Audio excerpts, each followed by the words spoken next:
السلام علیکم، کہانی گھر میں خوش آمدید۔ میری آج کی کہانی کا نام ہے قاتل روشنی۔ میں اور میرا کھلنڈرا دوست طاہر شام کو آفس سے ساتھ ہی نکلتے تھے۔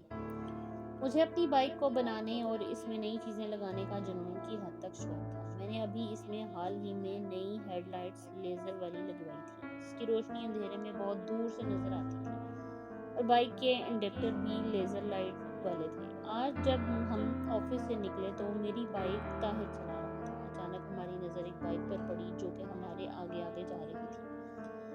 بائک کی رفتار کوئی اتنی تیز نہیں تھی۔ ایک خوبصورت سی عورت اس بائک کے پیچھے بیٹھی ہوئی تھی اور وہ بار بار ہمیں دیکھی جا رہی تھی۔ اس کی آنکھیں اتنی دور سے بھی بہت پرکشش معلوم ہو رہی تھیں اور ہمیں ایسا لگا کہ وہ ہمیں اپنے پیچھے آنے کی دعوت دے رہی ہے۔ لیکن اسے شاید ہماری بائک کی ہیڈ لائٹس کی روشنی پسند نہیں آ رہی تھی، اسی لیے اس نے اشارہ کیا کہ اس لائٹ کو بند کر دو۔ اشارہ پاتے ہی طاہر میری اور میں اس کی طرف دیکھنے لگا اور بولا، یار وہ لائٹ بند کرنے کا کہہ رہی ہے۔ ابے لائٹ بند ہو گئی تو ابھی شام کا ٹائم ہے، اندھیرا شروع ہو رہا ہے، ہمیں روڈ پر نظر نہیں کیسے آئے گا؟ میں نے کہا، نہیں یار، دوسری گاڑیوں کی لائٹس جل رہی ہے اور سڑک کی لائٹس بھی روشن ہے۔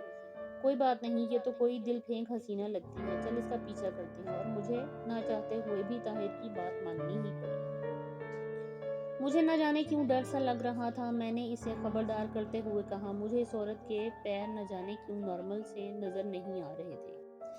یار مجھے تو کوئی یہ آسیبی عورت لگتی ہے۔ اور وہ جو شخص جو کہ بائک چلا رہا تھا، اس بائک کی ہیڈ لائٹ اور بیک لائٹ بند تھی، شاید خراب تھی، اور یہ کوئی اچھی بات نہیں تھی۔ او بھائی، اتنا وہم نہیں کرتے، اب کیا آسیب بھی بائک چلانے لگے؟ طاہر مجھے سمجھاتے ہوئے بولا، ابے وہ آسیب جن نہ بھی ہو، کوئی چور ہو سکتے ہیں، اچکے ہو سکتے ہیں جو ہمیں کہیں سائڈ پر لے جا کر ہماری جیبیں خالی کر دیں گے۔ آج کل شہر کے حالات کا تو ویسے ہی تجھے پتا ہے۔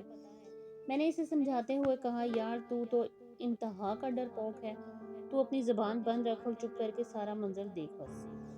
پھر وہ بائک ایک روڈ کے ساتھ جو کہ ویران سا تھا اور اس برساتی ندی کے ساتھ ساتھ واقع تھا، اس پر جانے لگی۔ ہم بھی اس کے پیچھے پیچھے چل پڑے۔ کوئی پراسرار طاقت ہمیں کھینچے چلے جا رہی تھی۔ دور درختوں کے جھنڈ میں ایک جھونپڑی نظر آ رہی تھی جہاں پر آگ جل رہی تھی۔ پھر اس عورت نے ہمیں اپنے پیچھے آنے کا اشارہ کیا۔ طاہر آگے بڑھنے لگا۔ میں نے کہا، طاہر رک جاؤ، یہ کوئی انسان نہیں بلکہ پراسرار چیز لگ رہی ہے۔ ابے یار نہیں، یہ کوئی آزاد خیال لوگ لگتے ہیں۔ مغرب کا وقت ہو چلا تھا اور اندھیرا اس علاقے میں پھیل چکا تھا۔ صرف ایک جھونپڑی میں آگ جلتی ہوئی نظر آ رہی تھی اور دھواں اٹھ رہا تھا۔ اچانک ایک بوڑھا جس کا چہرہ بہت ڈراؤنا تھا، ہاتھ میں ایک لمبی لاٹھی ٹیکتا ہوا آیا اور اس کے عجیب سی آواز گونجی، ارے لالو آ گیا تو؟ ارے لالی تو بھی آ گئی؟ آج بہت دیر ہو گئی تم لوگوں کو۔ یہ پیچھے کون ہے؟ شکار لائے ہو؟ ہاں، ہمارے پیچھے پیچھے آئے ہیں، وہ شخص جو کہ اس بائک کو چلا رہا تھا اور اس کے سر پر کیپ لگا ہوا تھا ڈراؤنی آواز میں بولا۔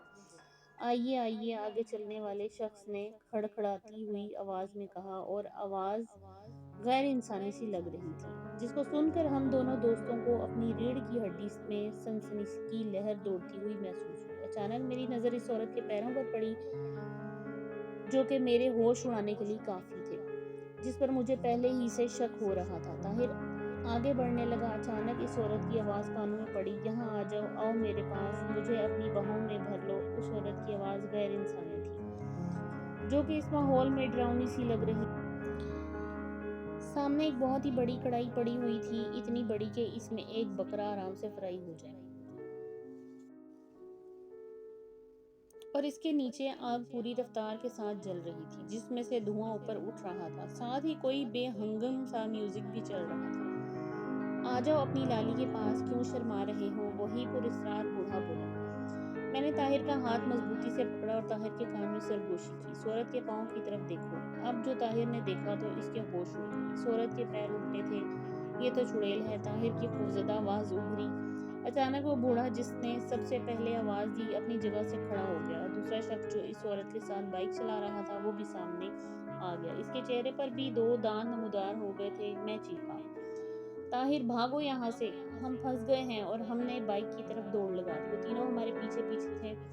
ارے ہمارے شکار، کہاں بھاگے جا رہے ہو؟ ہم بھوکے ہیں، اب ہمیں تمہیں اس کڑاؤ میں پکا کر کھائیں گے۔ یہ سن کر ہمارے بھاگنے کی سپیڈ اور تیز ہو گئی۔ پھر میں نے بائک اسٹارٹ کی اور اس کی ہیڈ لائٹس کا رخ ان تینوں اسیبوں کی طرف کر دیا۔ میری بائک کی نئی ہیڈ لائٹس جس کی روشنی بہت تیز تھی وہ تینوں روشنی دے کر وہیں رک گئے۔ اس کے ساتھ جو مجھے قرآنی آیات وغیرہ یاد تھی میں زور زور سے پڑھنے لگا، جس کا اثر یہ ہوا کہ وہ ہمارے قریب نہیں آ پا رہے تھے اور انہوں نے اپنی آنکھوں پر ہاتھ رکھ لیے۔ میں سمجھ گیا کہ لیزر ہیڈ لائٹس انہیں آگے بڑھنے سے روک رہی ہیں۔ بند کرو یہ قاتل روشنی، وہ تینوں چیخنے لگے، لیکن میں نے لائٹ بند نہ کی اور میں نے طاہر کو جلدی سے بائک پر بیٹھنے کو کہا اور بائک کو تیز ریس دی اور سارے انڈیکیٹر بھی آن کر دیے۔ اب میں نے بائک بھگانا شروع کر دی، وہ پیچھے آنے لگے۔ میں نے بائک کی سپیڈ انتہائی تیز کر دی، حالانکہ راستہ اتنا ہموار نہیں تھا، لیکن جلد ہی ہم مین روڈ میں پہنچنے میں کامیاب ہو گئے اور میں بدستور بائک تیز بھگاتا رہا۔ ہم نے گھر پہنچ کر ہی دم لیا۔ گھر پہنچ کر ہم نے وضو کر کے نماز پڑھی اور اللہ تعالیٰ کا شکر ادا کیا جس نے ہماری جان ان آصبوں سے بچا دی۔